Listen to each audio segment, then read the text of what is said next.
Tonight at 9, hear what topics were discussed at the student government's second debate. Ball State's expansion plan continues. See how it further affected a department on campus. Tracking some rain and some snow. We can even see some accumulation coming up. Make sure you stay tuned for the full forecast. From the heart of Ball State University, live from the Unified Media Newsroom, NewsLink Indiana starts right now.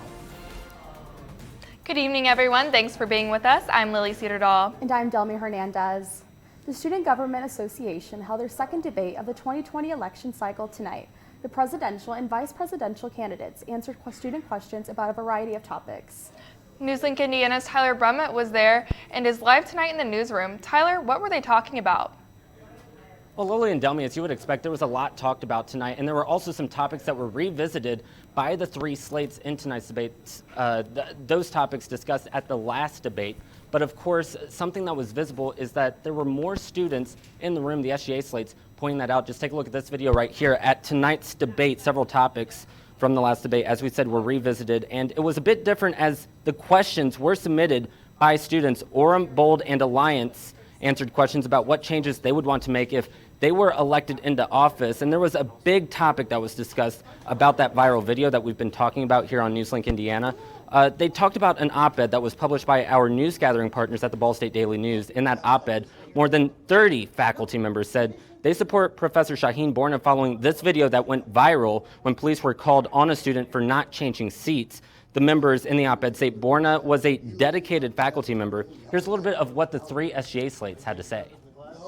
It's hard for people who work closely with someone like Borna to, see through the flaws and, they realize that people make mistakes. I'm actually really grateful that the faculties wrote that letter because I think it's important that that viewpoint is shared because they exist. The fact that that was not something Professor Borna was aware of is concerning to me. And the fact that it doesn't seem like these faculty on that letter also had that awareness is concerning to me.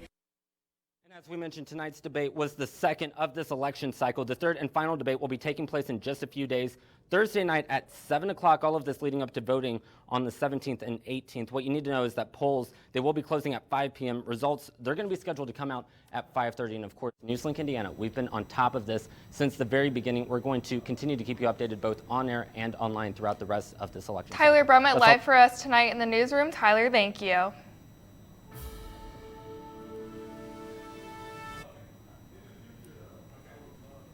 The latest now on the race for the White House. A review of the Iowa caucus results shows Pete Buttigieg is still in first place by 0.1%, but still no official winner yet. The Sanders campaign says it plans to ask for a partial recanvassing.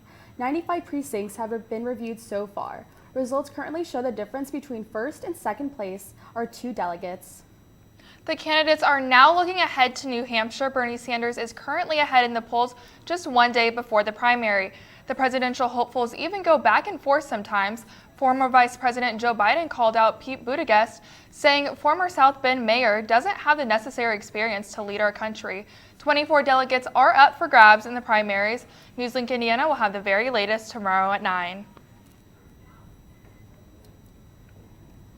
Taking a look now outside, it looks pretty dry out there. Yeah, Tyler, I think the weather's looking a little bit nicer, but sometimes it's a little bit too good to be true. What can you say about that? That's very true, actually. And I got some bad news coming for you. Tonight, we will be dry, but we are tracking a main system that's going to bring in some snow and even some accumulation to that. And actually, it could be the highest accumulation for those. But I'll get to that in a couple minutes. But like I said, you can see right here, on kind of like the regional or national radar, like I said, this system down here, this is going to be tracking up into our area and bringing all that moisture and bringing all that snow for us. Right now, temperatures, however, are into the mid-30s. Right here, we're 35 in Muncie, as well as Fort Wayne, 34 down in Indianapolis. So we're mid-30s across the state. But like I said, we are tracking that main system. We are tracking that rain, snow. That's going to bring some accumulation as well. Bitter cold is going to return, but not for very long, as well as a warm-up. So make sure you stay tuned in a few minutes, and I'll give you a full update on how much snow we're going to see and on the timing of all these cool downs and warm-ups. A new study might make you think twice about eating red or unprocessed meat. This is an issue debated by scientists for years. Mandy Gather has more on today's Health Minute. Eating just 2 servings of processed meat or unprocessed red meat each week can bring a small but significant increased risk of premature death and heart disease, according to a study published in the Journal of the American Medical Association.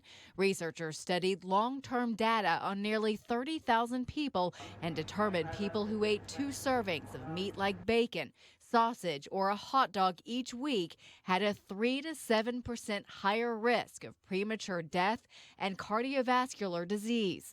While the percentages may sound small, heart disease is the #1 killer in the United States, and some say even a small reduction in risk can make a big difference. The study's lead author says anyone concerned about heart health or risk for cancer and other diseases should limit their intake of red and processed meats. For today's Health Minute, I'm Mandy Gaither.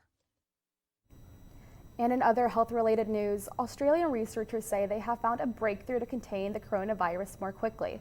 Experts say they were able to grow live coronavirus cells that provide more accuracy than synthetic cells. This comes as passengers on board a quarantined cruise ship are facing some bad news. At least 65 new cases of the Wuhan coronavirus have been found on the Diamond Princess, currently docked in Yokohama, Japan. That brings the total number of infections on board to 135. Some people have been taken to hospitals, but thousands are still on lockdown on the ship. The latest on one of the biggest data breaches in U.S. history next. The Ball State Theater and Dance Department is facing a potentially dangerous issue. Find out why after the break.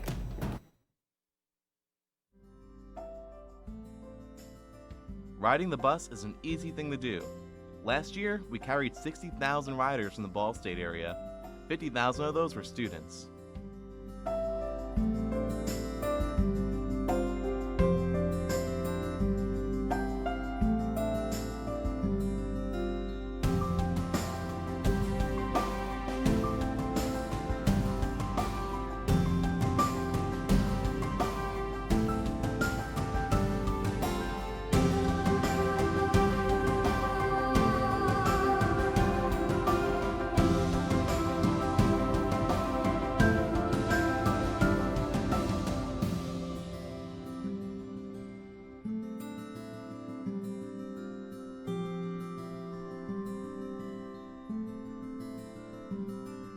Anywhere you want to go, MITS will take you there.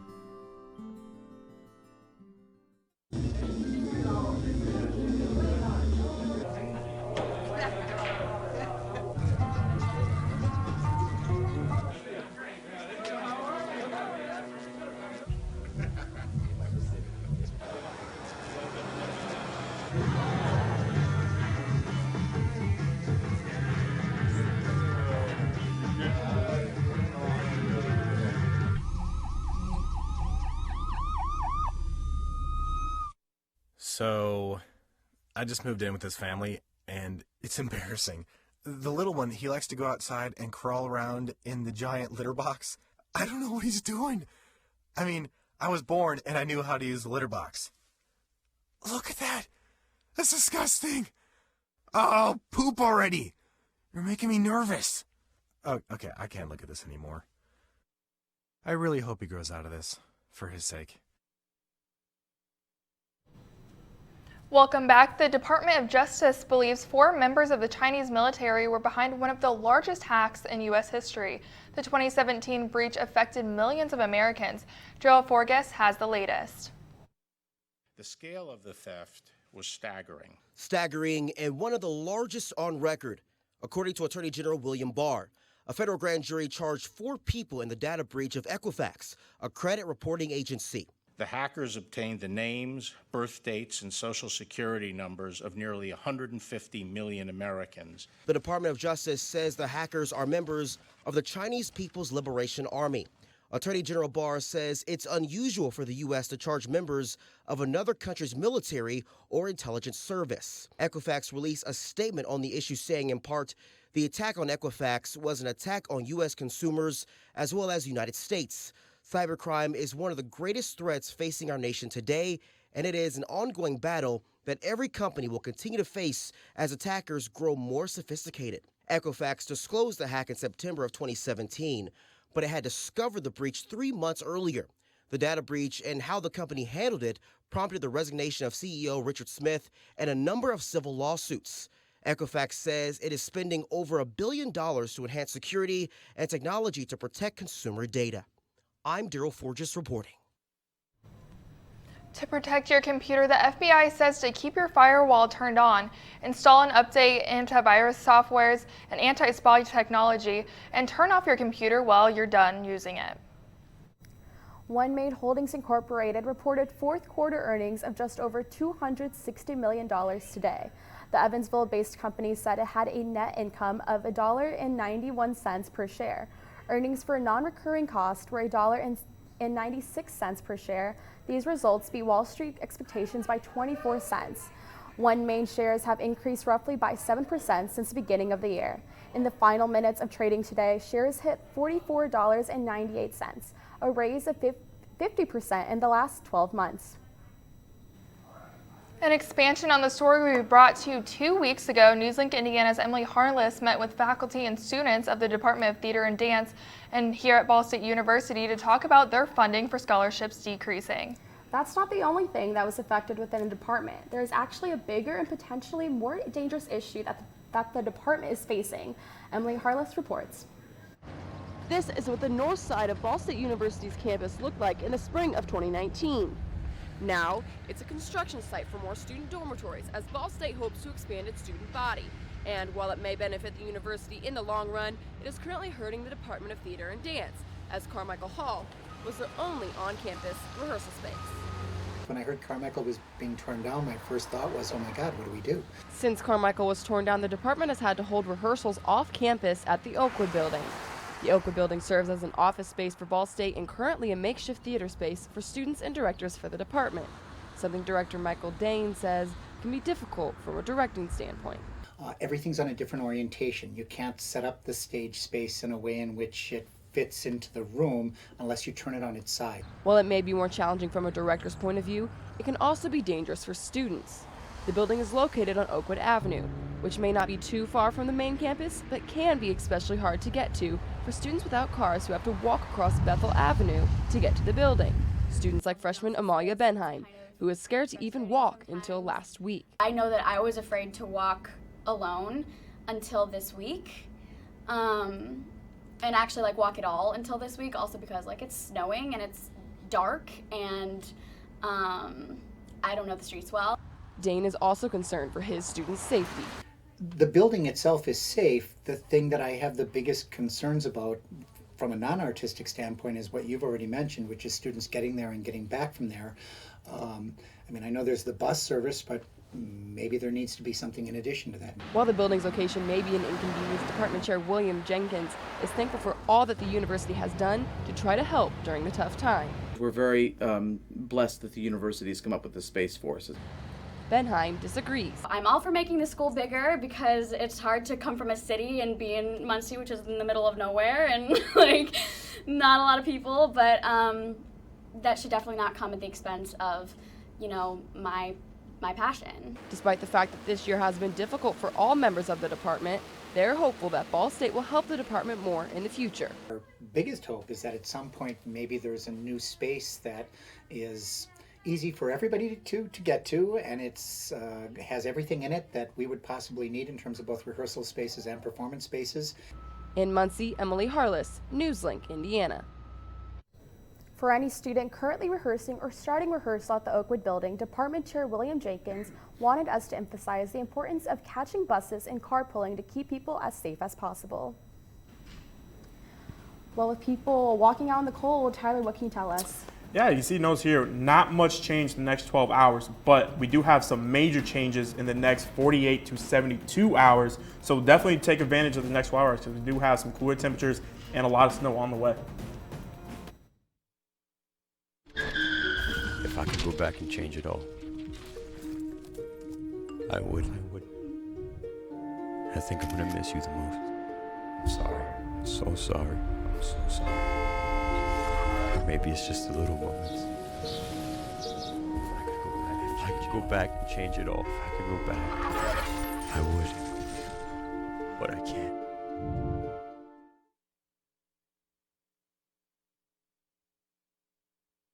Today I'm going to talk to you about physics. Come on in, girls. Let's go.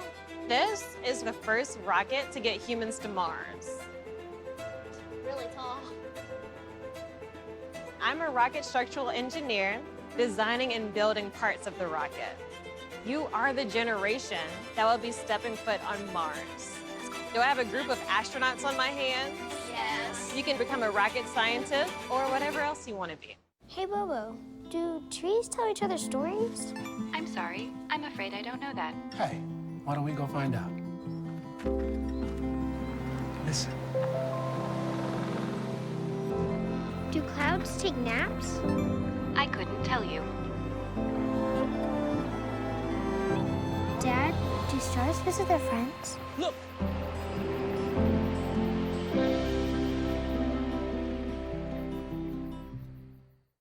One in 3 adults has pre-diabetes. That means it could be you, your favorite brother, your other brother, Yes. you, your football buddy, your football buddy, you, your plumber, Breathe right into your foot. your plumber's masseuse, Yes. you, your dog walker, your cat jogger. With early diagnosis, pre-diabetes can be reversed. Take the risk test at doihaveprediabetes.org. Now, I heard it was National Umbrella Day today, and I am thankful for umbrellas, but I really hope it's not raining. So can you tell us any good news about that? It's not raining right now. Well, that's good. It will be. Oh. And snow. Great. Yeah, no, we do got some stuff coming through, especially in the next couple hours. We're going to be dry today. We'll be dry tonight, and it's already been today. And we will be dry tomorrow as well. But Wednesday, not so much. We are tracking some snow. We are tracking some rain as well. But right now, current temperatures, we are seeing, mid-30s, 36 in Shelbyville. Fort Wayne, Muncie, up to 35, 33 in Kokomo is the cooler spot. Right here in Muncie, we're at 35 degrees. Winds are kind of calm. We did reach a high of 45 degrees today. That's a little bit above average, but that's not going to last very long. We are going to come back down to average and way below average later on in the week. We'll get a full update of that here in a couple of minutes. But tonight, cloudy conditions with a low of 30 degrees. Those winds coming out southwest. Because of that southwest wind, we're going to bring some moisture, which is going to add to that rain and snow as well. But tomorrow, as you can see, we're going to be dry, just cloudy conditions by 9 a.m., 32 degrees, 12, 34, and 36 by that 5 o'clock hour. With those cloudy conditions, those winds are going to kind of increase later. But let's time this out. This is what I'm saying. You can notice this, all this rain down here. This is going to be pushed up here into our viewing area the next couple of days. We're not a couple of days, but by Wednesday we'll start seeing. By 3 p.m. we start seeing Bloomington, start seeing a little bit of rain. But watch this. Look at that. This mixture right here. We're going to see some sleet. We're going to see some snow. We're going to see it all. Sun as well as some rain too. By 6 o'clock on Wednesday, we start seeing the sleet and snow mixture. But then by overnight, by 12 o'clock, we start seeing that sleet kind of mix in. This is going to be a tricky forecast because we're going to be riding on that line. But we're going to warm up just a little bit though. So I would say about late Wednesday evening, we start seeing mostly snow, a little bit of sleet, then changing over into the rain, into the overnights. And we could see some little bit of flurries by your 10 o'clock, by your 10 a.m. on Thursday. But then that's going to move out for Friday. We'll be dry Friday, but that's when the cold comes in. We're going to start seeing those cold temperatures. And this is the timing of these snow totals I was just saying about 3.5 inches, almost 4 inches of snow. That is going to be the highest amount that we see so far this year, really. As the system pushes through. But here at the midst 7-day forecast, let's time this out a little bit more. Tuesday, 36 degrees. Wednesday, that system's going to come through, bringing all that snow, bringing that rain, bringing that sleet, bringing it all. Then Thursday, the system moves out. Could see some flurries in the early morning hours. But then Friday, look at that. A high of 17 degrees. A low of 5 on Thursday night. But then we only get up to 17. But that's not going to last long. The sun's going to come out. We're going to warm up Saturday, 37. Then Sunday, we are tracking another system. It's going to bring a little bit of rain for Sunday. And then on Monday, a high of 49 degrees. I am ready for that day. A little bit of rain, but I'm ready for that warm. Well, thanks, Tyler. Coming up in sports, we'll look ahead to tomorrow's key conference game against Northern Illinois. And we'll have the latest news in high school wrestling and swimming. Stay with us. Hey, did you know 2.4 million loving cats and dogs in shelters and rescues need our help to find a home? Let's go to theshelterpetproject.org and meet if you are in a shelter near you. Harlow. Oh, she's one great listener who loves to hear all your stories. My kind of cat. Cerulo is a sweet, goofy boy who's eager to please. Sounds just like another dog I know. So go to theshelterpetproject.org, search your local shelters and rescues, and go for a cuddle with your next best friend. Adopt. Problems. The ones nobody talks about at cocktail parties. We go looking for them. No matter the obstacles, no matter the odds. We surround a community's most critical problems, and we fight. United Way fights for the health, education, and financial stability of every person in every community. Will you? It doesn't take a scientist to cure hunger or a fancy economist to create safe housing. It takes imagination, creativity, sweat equity. And I think of kids going to school hungry. Hunger, homelessness. In this land of plenty, seriously? Come on, we could fix this. Help out, or don't. The choice is yours.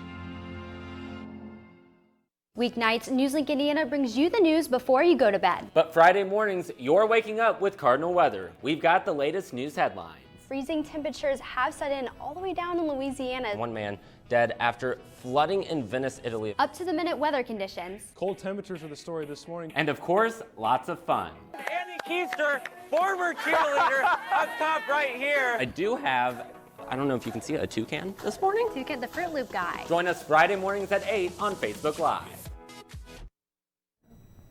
Ball State basketball is full steam ahead preparing for tomorrow's game. NewsLink Indiana's Joey Moore visited today's practice.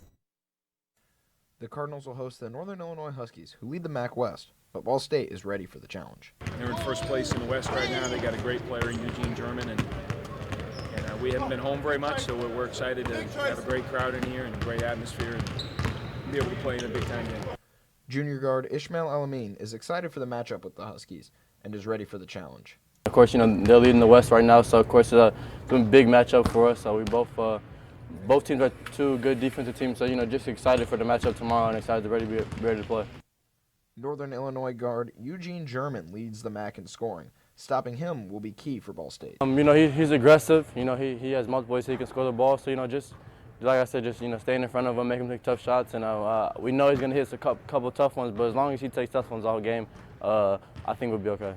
With just 8 games left in the regular season, Ball State's remaining goals are clear. My main goal is just to become number one, to try to win the regular season. I know that's still realistic. We're only, I think, 2 games out, and to win that and then to win the MAC tournament and go to the big dance. Of course, winning as many games as possible, putting us in the best position we can be for when the MAC tournament comes, and keep developing ourselves and keep getting better with each game. And so when the time's coming, we're in Cleveland and time ready to go. We hitting all cylinders and be playing our best basketball.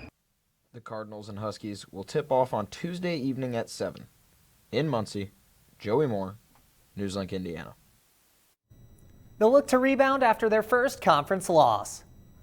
From the gym to the golf course, Ball State is competing right now in sunny Dade City, Florida. They're battling 7 other teams in the 9th annual Earl Yestingsmeyer Match Play event. Yesterday, however, did not go according to plan for the Cardinals. They ended up in the consolation round following the quarterfinals, where they went in as a 1 seed and tied with 8th-seeded DePaul. In that round, they'll take on Sister Jean's alma mater, the LU Wolves of Loyola Chicago.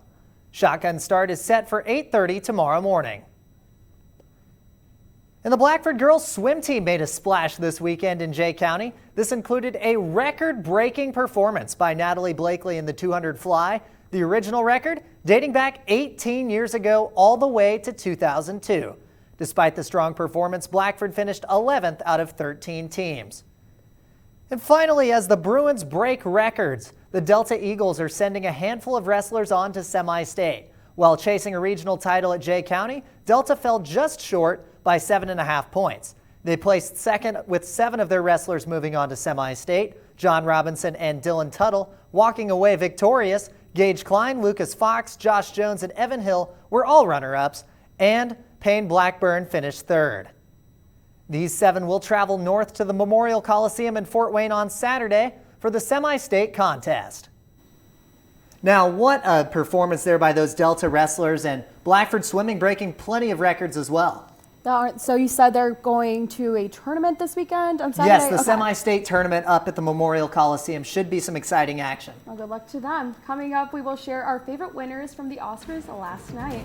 And we'll take a final look at the weather after the break.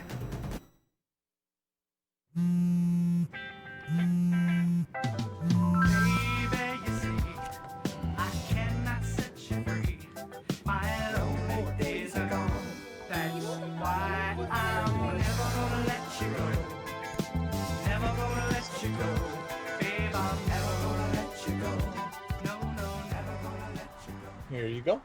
Thank you. Thank you.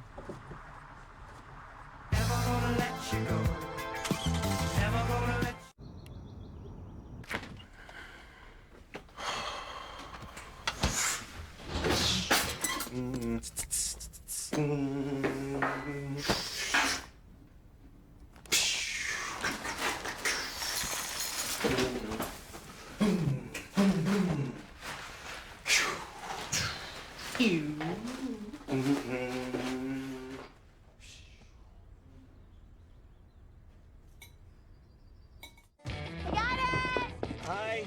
Can you help me? I got it. Thank you. No problem. Just like the rules to surviving Zombieland, there are steps you can take to be prepared for an emergency. It's the right thing to do. Talk with your family to make a plan.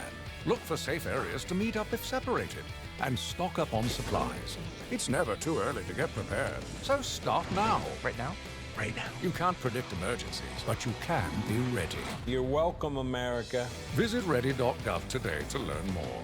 Jordan knows he shouldn't eat this entire bowl of nachos, but tonight he's earned that right. Because a few hours ago, in the middle of happy hour, he recognized a sign. Not from the gods or a bolt of lightning, but from a double heart, a kissy face, and a fourth ha in ha ha ha. That's when Jordan knew he was buzzed. So when it was time to go, he got a ride home instead of driving. Be a legend like Jordan. Recognize your buzzed warning signs and get a ride home. Buzz driving is drunk driving. Tonight's pick is close to our hearts as we grew up with this special franchise. 25 years ago, the first film hit the big screen, and now the fourth film is celebrating a big win. Let's take a look. And the Oscar goes to Toy Story 4. Josh Cooley, Mark Nielsen, and Jonas Rivera. This is the first Oscar Toy Story 4 and became the nomination for fifth Mark Disney film to Nielsen. top $1 billion in 2019. Definitely one of my favorite films so far.